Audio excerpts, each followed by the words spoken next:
Direction à présent Metz, nous allons TCRM Blida qui accueille et expose actuellement des jeux et jouets anciens. Le travail d'une association, l'association Il était une fois, qui fait un véritable travail de mémoire en essayant de retrouver ces joujoux oubliés, témoins d'une époque. L'occasion de découvrir ou redécouvrir des objets étonnants qui garnissaient d'antan la hotte du Père Noël. Il est même possible de les essayer, de les tester. Un voyage dans le temps que nous proposent Thierry Pernin et Bruno Courteau. Alors le billard Basco, en fait, on a fait des recherches sur Internet. Aucun lien, pas d'histoire, rien du tout. On sait qu'il y a 2 personnes en France qui en possèdent par des photos, mais eux-mêmes, ils n'ont aucune information sur son histoire.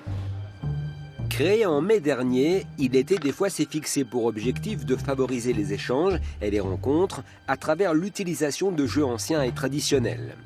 Les membres de l'association aiment partager leur passion pour les jeux en bois, les jeux de plateau, les figurines et le modélisme. Tous ces objets qui ont bercé notre enfance montrent l'évolution de la société. On est comme des collectionneurs, sauf qu'on n'a pas l'étiquette interdit de toucher, en fait. On prend ces jeux-là parce qu'on est comme des collectionneurs, on adore ça, mais on les met à disposition et on joue. Voici le jeu de la grenouille, en fait. C'est un jeu qui vient de l'époque romaine, où on jouait avec des amphores au départ. Ensuite, on est passé sur un tonneau, comme le modèle qui est là-haut. Et ensuite, on a inventé en 1900 ce jeu de la grenouille, où les soldats jetaient des jetons, comme ça, à 2-3 mètres, pour atteindre, en fait, la grenouille et avoir 2000 points. On jouait l'apéro à ce jeu-là. Et en fait, on a un petit souci, c'est que les chiffres sont abîmés. Et on va aller voir Fuzzy dans le lab à côté pour qu'il puisse nous reproduire ces chiffres et qu'on puisse les remettre en état. Au TCRM Blida, ce lieu de création, de production et d'innovation numérique, la proximité des emplacements facilite la collaboration. Joël, j'ai besoin de ce chiffre pour le jeu de la grenouille, en fait, sur l'avant comme on a fait les autres fois. Tu peux me le ressortir s'il te plaît?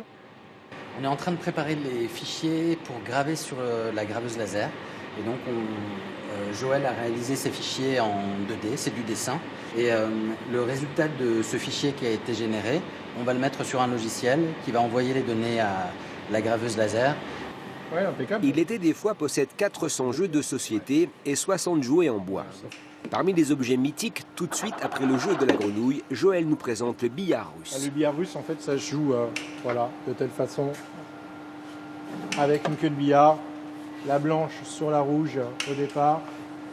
Et en fait, on ne doit surtout pas faire tomber. Voilà, là, ça revient. J'ai 100 points. Le président de l'association Il était des fois a pour projet d'ouvrir une grange aménagée entre Metz et Nancy où tous les jeux